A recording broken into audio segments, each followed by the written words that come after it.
The Bridges program includes a variety of transition services with an emphasis on community-based instruction. This is all for young students aged 18 to 22. It started about 20 years ago and has continued to grow ever since. Now the program is really serving a wide variety of students. Students who have a wide range of post-secondary goals, from going to Oakton, to living independently, to working competitively in the community. So we're really able now to serve a lot more students than we did when we first started. We're just thankful because now we have opportunities to give our students gainful employment, have careers, someplace where they can also say this is their community, this is their home, this is where they've grown up. And being able to have those job opportunities and those type of things within their own community is a great feat to have. Students with disabilities can do way more than people give them credit for. Usually people with disabilities are so excited and feel so proud to have a job that they take so much pride in it that they will be some of your hardest and best workers that you could ever hope for. And we're hoping that what we're doing here will really show this to the community and encourage people to see students with disabilities in a different light and say they can do this.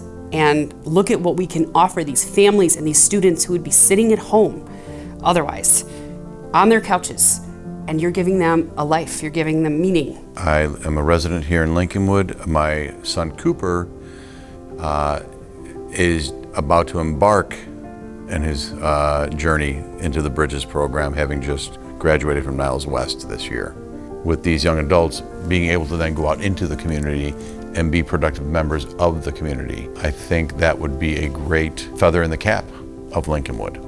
The options and the opportunities that we are going to be able to give these students is more than we ever hoped for with this building. And we are really going to be able to show our students in a light to make them shine, to really show what they're going to be able to do and what they can contribute to the world. And that has a lot to do with the people that work with our students. Being in a high school setting was difficult for our students. Imagine yourself going through graduation and, congratulations, see you guys, I'm moving on, and then having to come back the next year and be on that bell schedule as an adult, having to go back into the lunchroom and have lunch with people that you've said your goodbyes to. Locally we have a lot of students who are working in Mariano's, in Jewel, doing the entry-level jobs. I live in the community. It fills me with pride every time I go to the Jewel, and I still see, even through this pandemic, so many of our former students working, and not only just working, but they tell me they've gotten a promotion or they've gotten more hours, those sorts of things. I am looking forward to have a conversation with kids like my own age. I learned how to use self-management skills, coping skills, learning how to be on time, and learning how to use a daily budget, and also learning how to travel train to places from my house to work. I have a lot of friends from Bridges. I have a friend of mine named Isaac who was in Bridges before, and he likes Pokemon, so do I. It's been very important that we not only stay on the cutting edge, but we actually lead. And I think this building, with the ability, as you see here behind me, the industrial kitchen facility where they're able to really learn culinary skills. We have a laundry facility. We have an entire apartment set up so people can actually plan an entire evening dinner, and everything from preparing the meal to hosting your friends and learning those skills.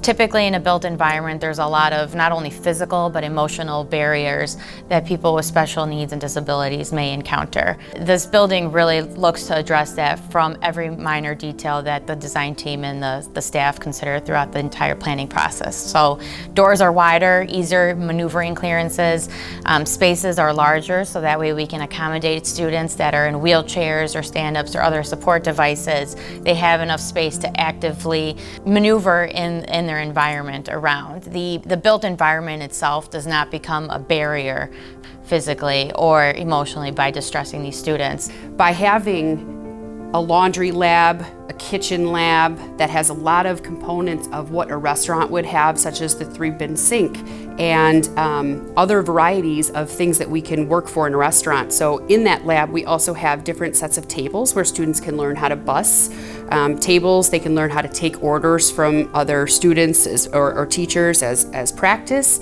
And we can learn how to wash dishes appropriately and do all of the things that you might be able to do in a restaurant. Additionally, with our Superstore lab, once we get it up and running, we're hoping to have this mirror other stores in our area where students can learn to check people out, handle money, stack things appropriately, again, take orders, figure out where things are going.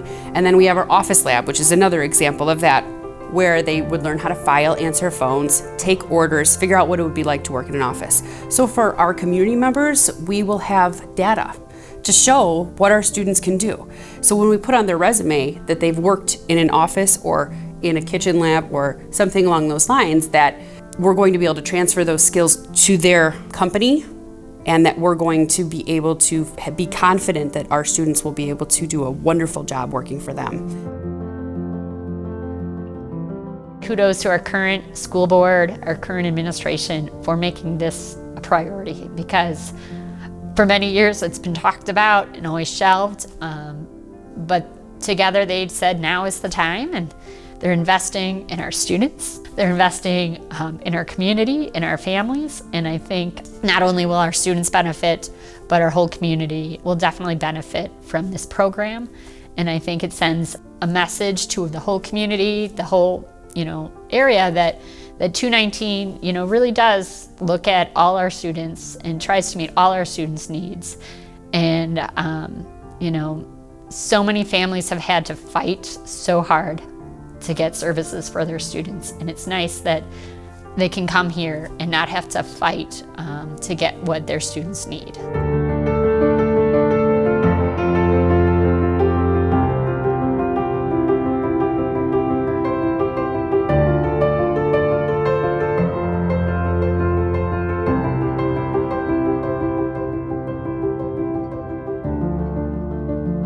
On behalf of D219 and our Bridges team, thank you to all the parents, students, staff members, business people, and community leaders who have brought this life-changing program to its present incarnation.